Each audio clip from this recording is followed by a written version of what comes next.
Yo, what is going on, you guys? It's your boy King Sanders here. We are back with another day of sports betting. This is going to be for Sunday, November 6th slate of NBA action. Man, I'm super excited to dive into it. We don't have a big slate on, and unfortunately, right now we don't have a whole lot of lines either. We'll go ahead and talk about it here in just a little bit. We do have a 4-game slate on, a pretty decent one. Nothing too insane though. Definitely a pretty decent slate. But before we go ahead and dive into it, I did just want to go ahead and say we are still currently on the road to 8,000 subscribers.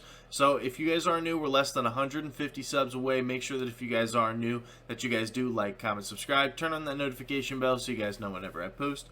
Next, I did just want to go ahead and give a quick shout out here to all of our members here on the channel. Thank you guys so much for everything that you guys do, and thank you guys so much for giving such a small channel such a big chance, as I always say. It truly does mean the absolute world to me, so much more than you guys will ever know. So, without any further ado, let's go ahead and dive into today's plays. Do a quick recap, excuse me. But first, we'll do a quick recap. So, we ended up going 2-2 on our plays. Nothing too crazy, lost a little bit of juice, but we ended up going 2-2. We had Paulo Banchero, under 7.5 rebounds versus the Kings at minus 135. He had 16. He had 16 rebounds on the night. It was definitely a tough scene. I mean, that is something you can't predict. There's no way around it. You can't predict something like that. Banchero had a great night. I wanted to take Franz Wagner's over in PRAs yesterday, and I guess that was the play instead of Banchero's under in rebounds. But, it is what it is. Then we had the Spurs and the Nuggets, under 235.5. This one did actually work out for us. The Spurs really just could not score the basketball very well, and it really helped us out to win this bet. But I just thought the line was a little bit too high. I really did. Then we had the Thunder +7 versus Milwaukee at minus 110. Thunder, they just really couldn't get anything going starting after the second quarter. The Bucks remain undefeated. They are also like 8-1 against the spread now, so they are an absolute wagon here recently, or over the course of the season, I guess. But they've been really solid. And then we did end up having the Trailblazers under 102.5.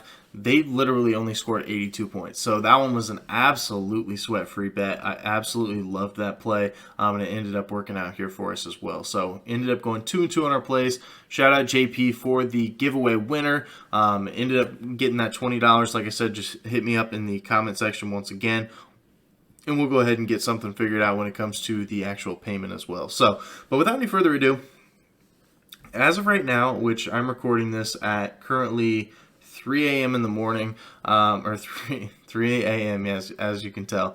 I'm recording this at 3 a.m. on Sunday morning. We still don't have any player props for any of the games other than we have Ja Morant's player props for the Grizzlies and the Wizards game. Other than that, we have none. We have absolutely no player props at all on the entire board, and I have no clue what's going on. But regardless, I'm going to go ahead and talk about one play that I really like. I'll go ahead and talk about a couple leans as well. So let's just go ahead and dive into it, shall we? So for our one and only official play, as of right now, I will be adding more than likely. So make sure that you guys do check out the pinned comment section and that you guys do check out my Twitter page. But currently, as of right now, for our kill shot play of the day, we're taking Ja Morant over 27.5 points here versus Washington at minus 110 odds. Now, Ja Morant, this is a fantastic bounce back spot here for Ja. He is coming off of 2 extremely rough games, just 20 and 12 in each of his last 2 games. And the game that he did, in both these games that he has gone under in the last 2 games, he has shot less than 40% in each of those. I believe it's like 35% in one and 33% in the other. That's a pretty tough game for Ja. A lot of times he is in the 40s and even 50% when it comes to the field goal percentage. But he has shot well under those in those last 2 games.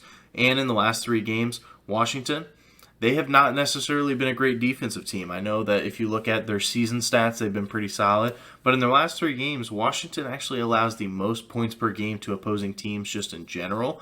And they also allow the 13th most points per game to opposing point guards. So they are in kind of that upper echelon when it comes to points per game to the opposing point guards. I think it's just a really good spot overall. And in the last 3 games, Washington, they've been, by the numbers, defensive efficiency, the worst defensive efficiency team in all of basketball. So I think it's a really good spot to target here. Ja Morant should be looking for a bounce back despite having two, to his standards, two pretty poor games. And in the last matchup that he did have versus the Wizards, he ended up dropping 34, and it was on pretty efficient shooting. So I think that we can see another performance like that from Ja Morant, and I'm going to be riding with it. And I know that the spread as of right now is like 11.5. So if it is a blowout, I genuinely think that he can hit this in 3 quarters. I really do. I don't think that the Wizards defense is going to be able to stop a guy like Ja, who should be on a bounce back as of right now. So he could easily hit it in 3 quarters, and if it ends up staying close, that's fine with me. He's going to see a lot of action all the way up until the end of the game. So I think it's a really good spot here to be taking a over here for Ja. Bounce back spot, not a great defense recently at least, and I think that even if this game does end up being a blowout, I think he can do it in the first 3 quarters. So that is going to be our Kings kill shot play of the day. Ja Morant over 27.5 points here versus Washington at -110 odds.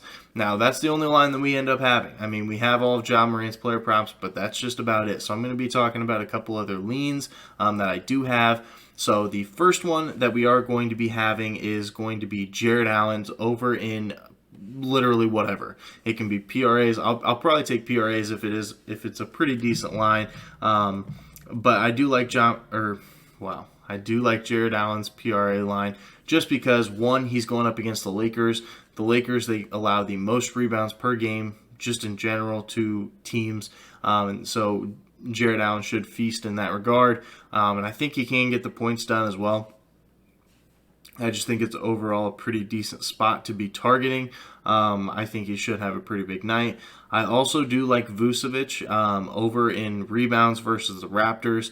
Vucevic has been very good at rebounding the ball in general, but with Siakam out, I think that is going to play a pretty big role on a guy like Vucevic. I think he should see a lot of those rebounds fall his way.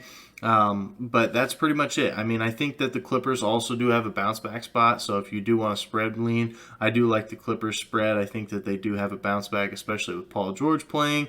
I just think that they are going to be able to get it done. I know that the Jazz have been great, but I just think that the Clippers can get it done in this one. So, but like I said, I will be adding plays, so make sure that you guys do check out the pinned comment section and check out my Twitter. Both of those spots will have extra plays, but for right now, the only play that we have is the Ja Morant over. So that is going to do it for today's video. If you guys did enjoy, make sure you guys do like, comment, subscribe, turn on that notification bell so you guys know whenever I post. Like I said, we are still currently on the road to 8,000 subscribers. We're less than 150 subscribers away at the time of recording this video. So make sure that if you guys are new, make sure that you guys are subbed. But that's going to do it for me. This is King Center signing out. Peace.